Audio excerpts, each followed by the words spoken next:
Daily Detroit is brought to you by the community. Support our work at patreon.com/dailydetroit. Hello and welcome to your Daily Detroit.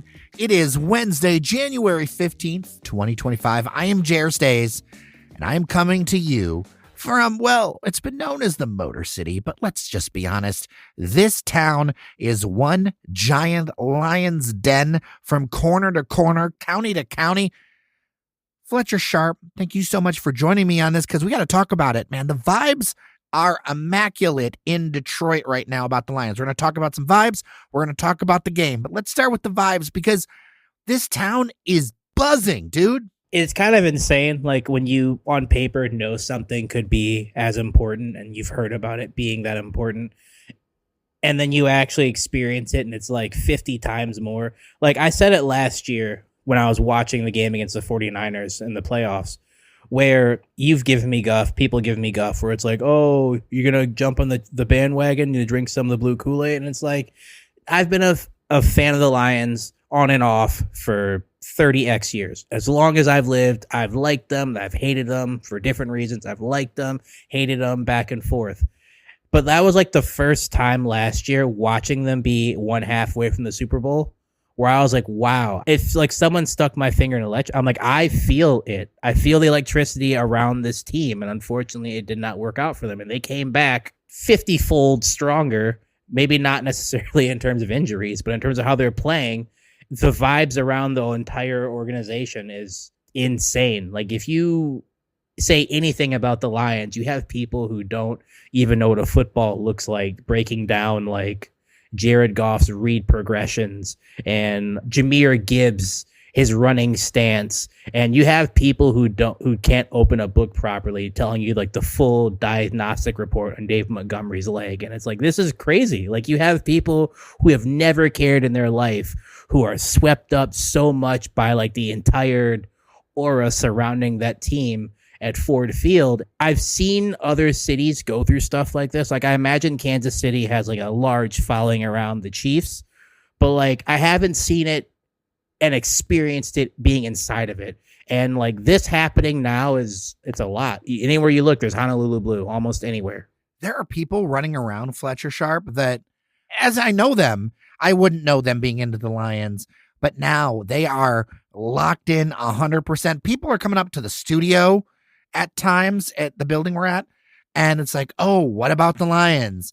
I'll be on the queue line. You know what they'll be doing? Talking about the Lions. It is the dominant conversation because it's, I think, not just about football, and we're going to talk about the football, but a sense of pride, and not just pride for something like hosting the Super Bowl or hosting something, which is great and very special.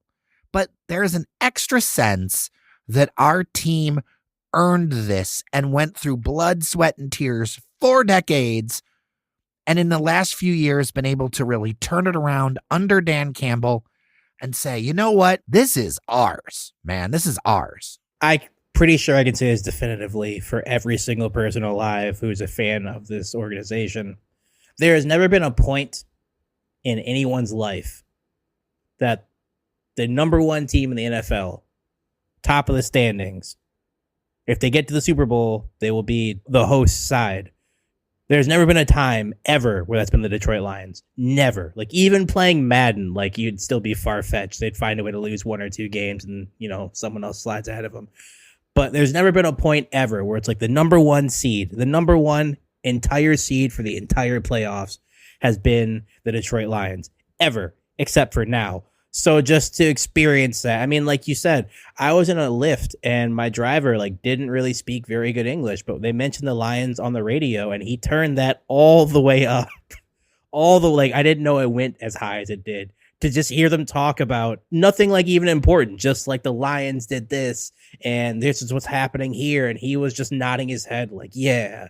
And I was like, wow, like this is, I don't want to say a mania, but like it's taken over. And to your point, even people who I've mentioned sports to once or twice and they look at me like I'm a Neanderthal are like, oh my God, did you see what had the game? Did you see this? Did you see that one play? And it's like, wow, like it's really sweeping people up. And it's in a very cold part of the year. It's a very warming and uniting thing to see across the city, that like every team, every organization, almost every business and company is like getting behind this team and doing what they can. And I think the most hilarious one to me is the Michigan Panthers, the team that also shares Ford Field with the Lions, who they were able to get Jake Bates from. Whenever Jake Bates does anything good, they're like, I wonder where he was this year. Wonder where he came from. And I can appreciate that, just seeing the support. I don't want to say mind-boggling, but it's just surprising to see how strong it is from as many people. And I mean, it fits with the Detroit thing, is they'll stick behind you, but like they really do like winners. Like if you win, they'll love you, period. But they'll love you way more if you're a winner. And right now, as of now, they are the ultimate winners so far this year. You mentioned Jake Bates, and it reminded me of how much of a ace is whoever's running the Lions social media. First off, they do great recaps. It's just cracking me up. But you mentioned Jake Bates, and I thought it was hilarious that they did a Jack Fox highlight reel. That cracked me up. And if you don't know, Jack is the holder for Jake Bates for those kickoffs. So they did a Jack Fox highlight reel and really highlighted his contribution to the team. And I mean, it was fun, but like also it was pretty funny. I mean, Jack Fox is the punter for the Lions. So the joke is, for those who don't know, all of his highlights were him holding kicks for Jake Bates, because there's been like 3 or 4 games this year where he's not punted at all. Like his highlights have been him on the sideline, whipping a towel, clapping on the sideline, holding a football, talking to the coaches, running back into the locker room, running out of the locker room and warming up, and then holding like nothing, no game action. There are some games where he sees 0 game action. And it's funny because even though there's been games where he hasn't punted at all, at least 3 or 4, he's the Pro Bowl starter for the NFC for punting. So when he does kick, he's very good. It's just he also doesn't need to do it because the offense is either going to go for it on 4th down or they're busy scoring a touchdown. And yeah, the social media team for the Lions is doing a really great job. I think that's part of the reason why it's been helping, because you have some young people who don't really care about sports at all, like in any capacity. But when you meme well online, people love it. The biggest meme that they've had has been the Lions having Sonic and Knuckles with Jahmyr Gibbs and Dave Montgomery.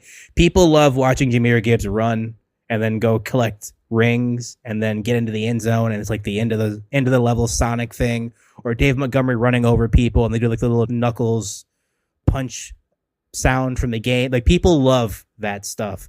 They probably have like a 17-year-old running their social media account. It works, and that's like a great way to get people involved. And for the people who actually want other content, they have behind the scenes footage. I know after the game against the Vikings, Amik Robertson was pretty emotional about how the game went, because, you know, it was an important game for him. And just, you see the behind the scenes of the players. Like, obviously you see them on the field, you see them with their helmet off, but you see them do silly things off the field. You see them have their serious talking head moments. You see their little honest, painful moments. I mean, one of the funnier things I think I've seen from that was after one of their games. Dan Campbell was like, yeah, you were doing great. And look at Skip over there just puking. And the camera cuts to John Skipper literally just puking in a bucket. He's like, whatever he's doing great. And he just throws up a thumbs up, like, yeah, whatever, get the camera away from me. And it's like, these are endearing things. Like, you have a friend who has situations where, like, they might go to a party and it's like, oh, I'm not feeling well. It's like, look at that guy. That's my guy. I know Dallas Cowboys fans don't really want to hear this at all. Don't want to challenge him for the title. But, like, the Lions kind of feel like America's team.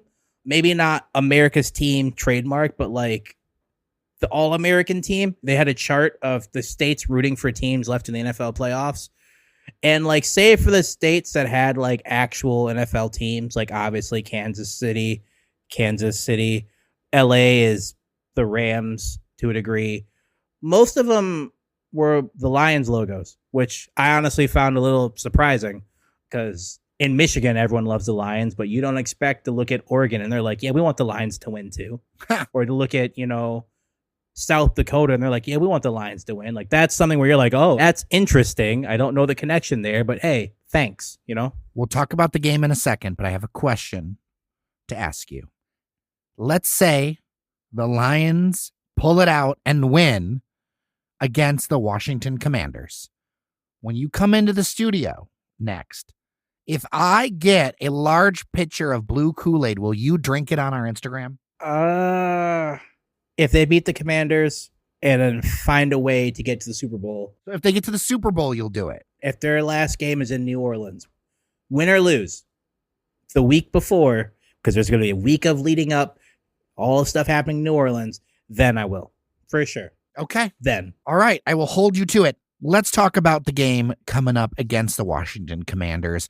Right now, the CBS Sports puts them at a 9.5 point favorite. That's the Lions as a favorite over the Washington Commanders. I get nervous when favorite lines run that big. So why don't we start there? 9.5 points, yay or nay? It's tough because you want to just say, yeah, do it, because it's a rookie quarterback facing the team with the best record in the league. And typically it tends to fall that way towards like the team.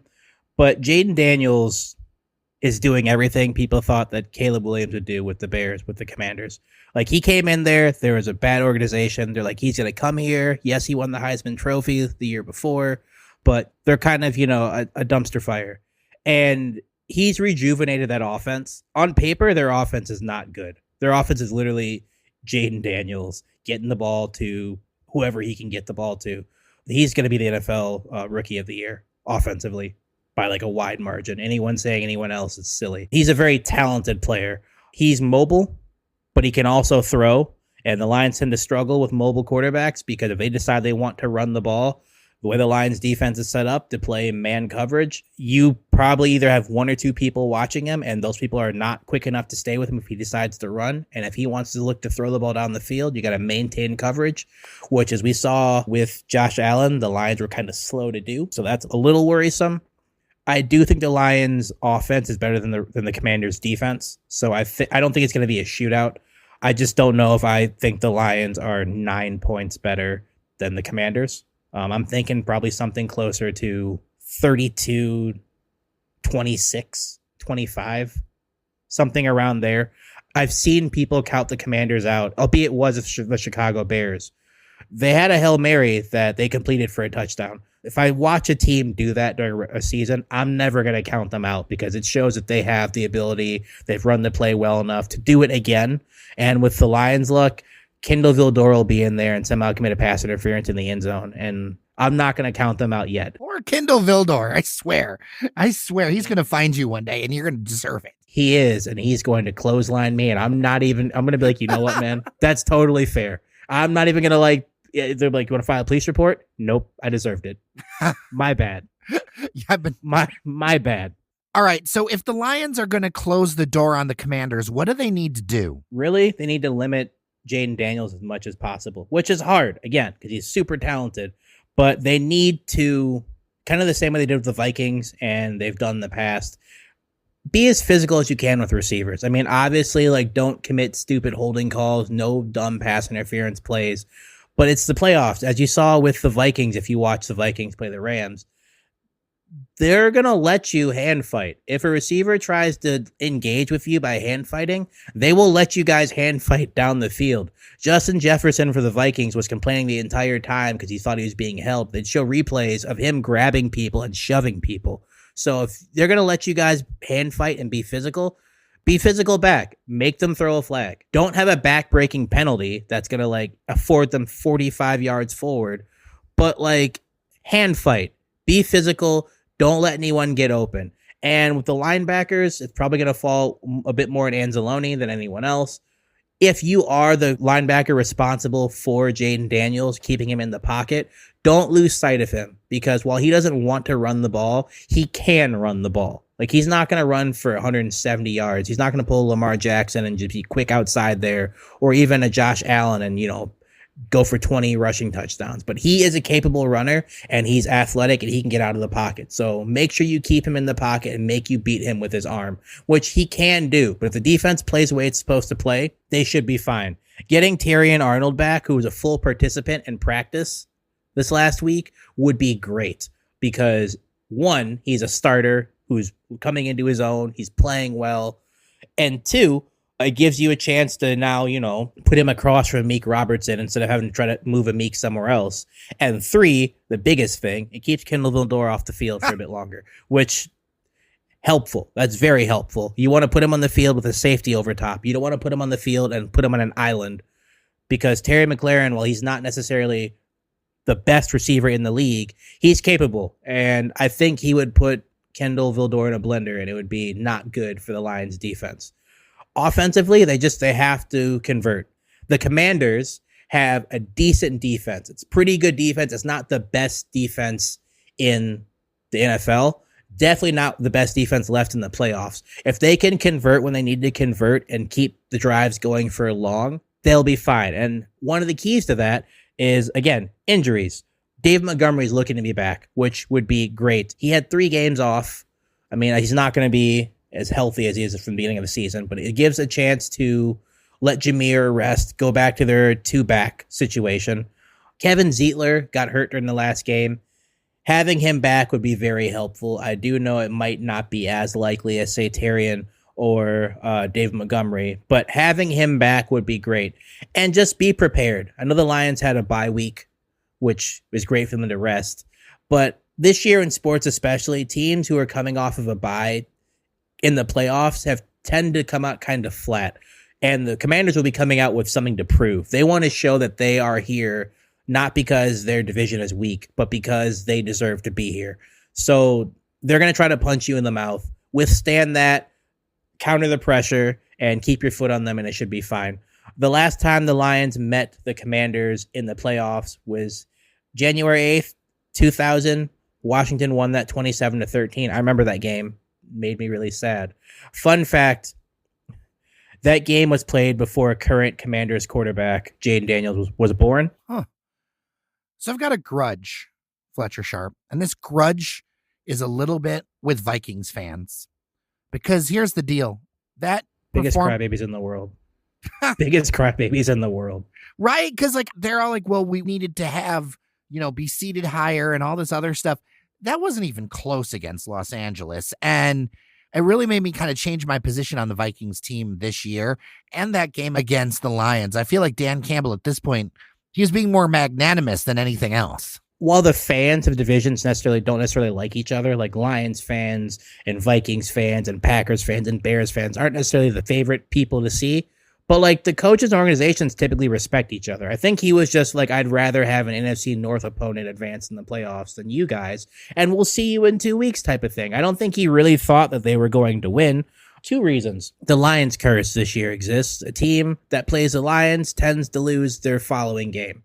I think it's happened every game this season. And the Vikings only lost to 2 teams all year. They lost twice during the regular season to the Lions, and then they lost one more time during the regular season to the Rams. And then they lost to the Rams right after they lost to the Lions the first time. So, of course, second time they play, they lose to the Rams after losing to the Lions again. My biggest gripe with them, and I won't spend too long in it, and this is going to probably sound familiar to some Lions fans, is those fans were bailing on their team like, well, it's all scripted. They want the Rams to win because of what's happening in California, just like they want the Lions to win because they want America. And it's like, if you feel that way about your team, you should just never watch ever again. If it's scripted, there's no point in you watching. Go read a book. Go touch grass or something.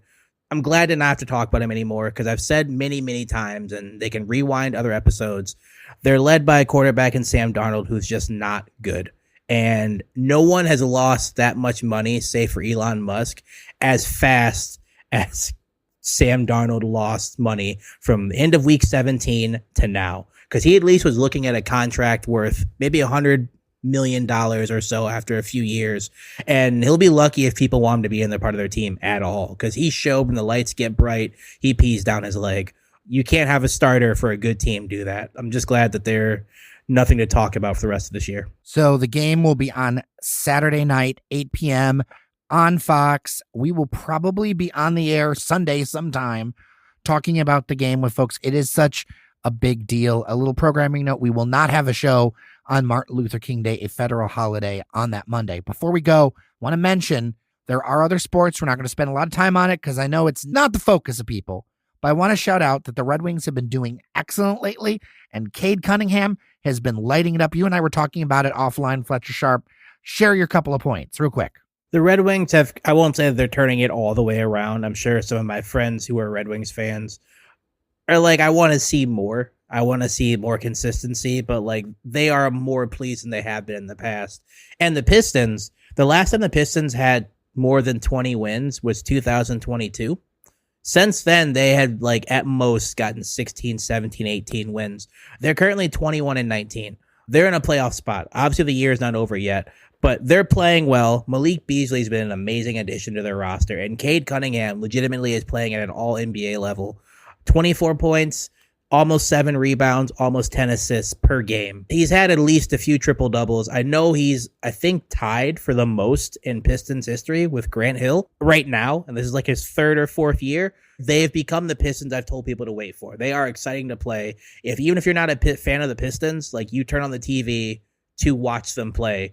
They played the New York Knicks recently and they won. And the fans in the Madison Square Garden, which is the mecca of professional basketball, were clapping for Cade Cunningham, who's not a player of theirs. The Knicks are actually good for once. So to see them clap for an opposing player lets you know there's something. When Spike Lee is sitting courtside booing you personally, you've come a long way, because he reserves that for players who are not scrubs. Like when you think of people he's booed, it's Reggie Miller, Scottie Pippen, Michael Jordan. Not to say Cade's in that area, but when he's booing directly you, it's because he wants to disrupt you because he knows the team can't handle it if you're disrupted. So it's the only unfortunate side of the Lions being so paramount right now is the fact that like other sports teams, which are actually doing well, don't really get talked about as much. And that's kind of just the nature of the beast, unfortunately. Yeah, I'm sure we'll pick up some of it, especially after the Lions season, which hopefully goes on for a bit longer. Fletcher Sharp, so good to talk to you. I really appreciate you. We, of course, will be in touch. I appreciate all of the contributions you make, man. Of course. Thanks for having me. All right. Well, with that, I am Jer Stays. Thank you so much for listening to your Daily Detroit. Thank you to our members on Patreon. Patreon.com/Daily Detroit. Local media requires local support to survive. So thank you very, very much. Until tomorrow, remember that you are somebody, and we'll see you around Detroit.